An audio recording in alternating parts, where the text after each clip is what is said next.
Hi guys, this is Tammy, and this is my first attempt at doing a tutorial video, so bear with me. And if it sounds a little echoey, it's because we emptied everything out of my craft room to lay the floor, and I haven't had a chance to move everything back. So hopefully any future videos, there won't be as much echoing, if there is any. And if you have any suggestions or comments about this tutorial, please leave me a Facebook message. I would love to hear from you. I'm going to be doing a tutorial later for the Valentine's mug, but while I was in the middle of putting everything together, I realized that some of you may not know the functions that we'll be using today in your programming, so I thought I'd do a quick video and explain what the functions are and where they're located. So let's begin. One of the first things I want to show you is the new drawing window. When you click on this, you'll get a new page. Basically, I use this if I want to work on another project while my cutter is cutting, or if I'm working on a multicolored design where I'm constantly having to change the color of the vinyl. I can move it over to here onto a new page, cut it, or make any adjustments I might need. Or if I need to tweak the image a little bit, but I don't want to mess with all the other stuff, I could just copy and paste it to a new page, do my editing, and then copy and paste it back to the original. You'll find some different functions to use with that. The zoom in obviously will let you zoom in when you click on it. Zoom out will let you go out. If you want to zoom into a certain section or you want to get a really close-up look, especially like when you're editing notes and stuff, the zoom tool right here is great. You just click on it, highlight the area that you want to see, and it will take you right to that. And then obviously the undo button will take you back to the last step. Love that button. The fill color is the bucket that looks like it's spilt over. This one is what you're going to use to fill in your different colors. So you would select on your image, drop in your color, select an image, drop in your color. If you want to select multiple images, you can click on your first image, hold down your shift key, select on another image, and then fill in. If you want to select everything on the page, you can either draw a box around all that. Did you guys see that? I just basically clicked my left mouse, held it down, dragged it over, and it highlighted everything. It selected everything. Now I can change the color like that. If I don't want a color, up here, the little grid lines will take all the color out of the image. If I want to select everything that's on the page, a shortcut would be Control A, and that will select everything. The other tool that we're going to be using today is obviously your page setup. And this is something I really wanted to go over with you so that you guys understood what happens when you have a big image and it's not cutting, and this might be a reason why. Your page size is basically your design size.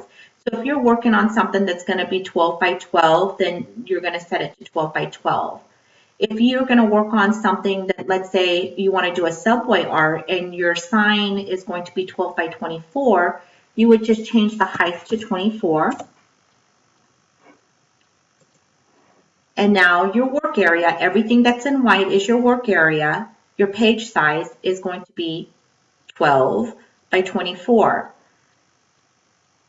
So if you'll notice this red border right here, the red border is there because that is your cut border. That option is right here. If you don't want to see it, you can uncheck it. But I usually always have it on, especially when I'm getting ready to cut, so that I know that everything inside this border is going to cut. This dark gray area is your mat. I have a mat selected. I have the mat set, my cutting mat set to 12 by 12. Now on this project, if I was going to do a 12 by 24, I do have a 12 by 24 mat. So I would just select a 12 by 24. Now, did you see how the red line went all the way down? because now my cutting area, which matches my mat size, is the same size as the design. So let's say you wanted to do one that's even longer. Let's say you want to do a subway art that is going to be 12 by 36. Well, they don't make any mats that are 36 inches long. And since we have the 12 by 24 mat selected, it's telling me that my print border is only to the 24-inch line. I would have to go over here and select none for the cutting mat. My mat disappears. Now my red cut border line goes all the way down to the bottom of the image. Now everything that's within this, inside of this border is going to cut. So let's say I had this image and I'm going to fill the page with it. Replicate, and let's say I just want to fill the page. Everything that's on the inside, that's inside this red border, all of these are going to cut. You always want to make sure that your cut border is within the size that you want to cut, because if you don't, let's go back here. Let's say you have your space selected at 12 by 12, but your work area is 12 by 24. And let's say you have something that's right on that cut border. When you send this to your cutter, it will cut everything that's inside this border, and it will not cut anything that's outside of it. So this part of the block will not cut until you change that. So once you change it accordingly, it will cut. So that's really important. So let's put this back. Change this to 12. Okay, zoom in a little bit. Your grid setting window looks like a grid. I usually have my grid turned on and my guides turned on. I normally don't have snap to grid or snap to guides turned on. Your ruler, you can have your rulers turned on along the edge, the right edge of your screen and across the top. If you don't want to see those, you can uncheck it. Crosshairs, if you want crosshairs, you can select that. If you don't, you can uncheck it. If you want to change the color of your grid lines, you can.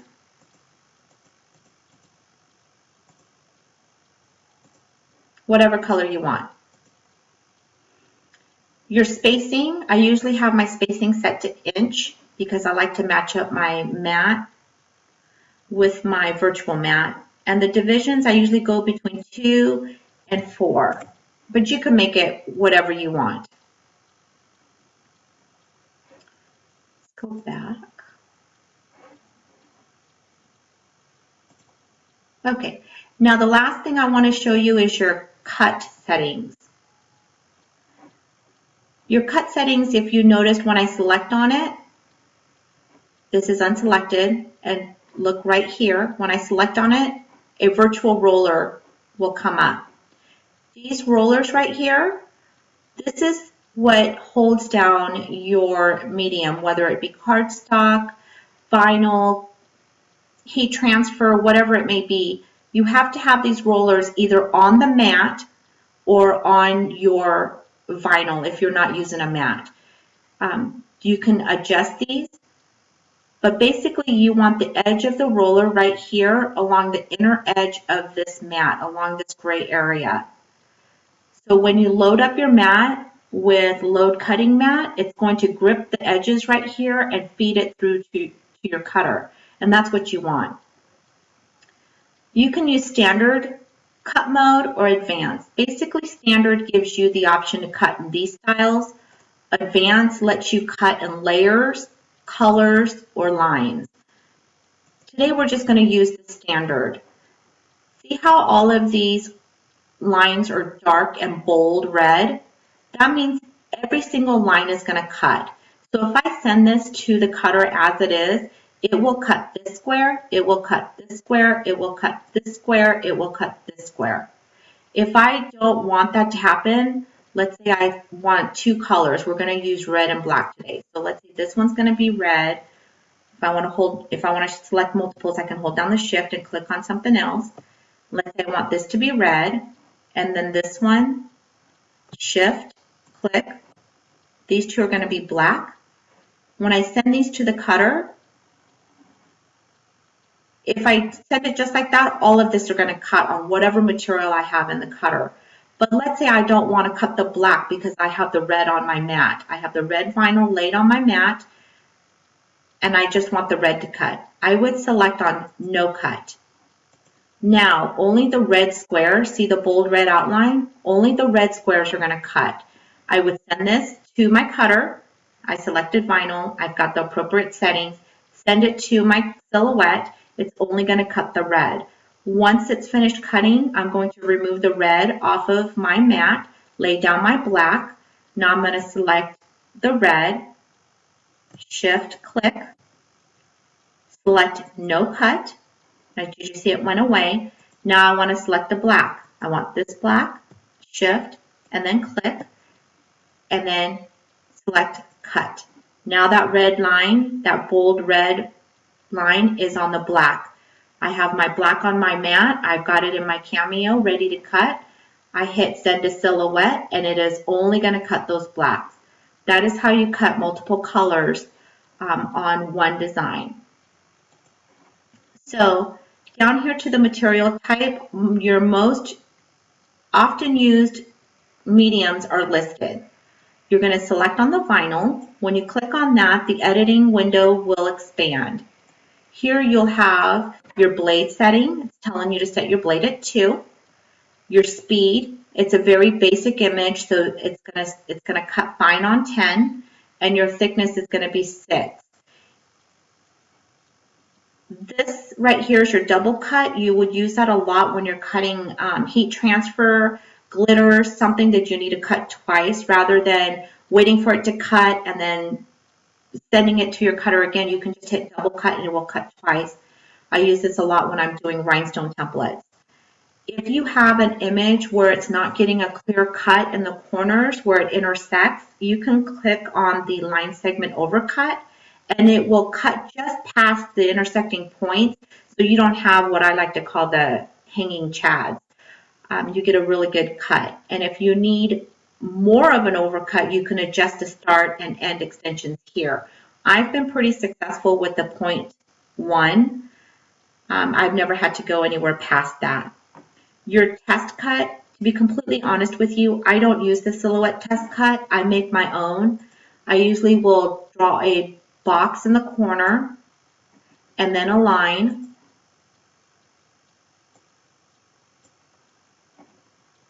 And then notice I don't have any of these selected, so these are not going to cut, but this is bold, so this is going to cut. So I can send this through my cutter with a piece of vinyl right here, feed it through. When it's done, I can pull it or weed it, and if everything comes off great, then the settings over here are perfect. If it's not cutting, then I might have to adjust the thickness, or I might have to take out my blade and adjust the setting on my blade. But I find it's easier to do it this way than the test cut. This way I can perfect my cut settings without having to waste a whole bunch of vinyl. And so I strongly recommend that whether you do your own test cut or the Cameo test cut, that you do a test cut with every cut. You'll save so much time and so much vinyl. You won't have to waste all of that. So with that, I will end this video and start on the Valentine's month video. See you soon.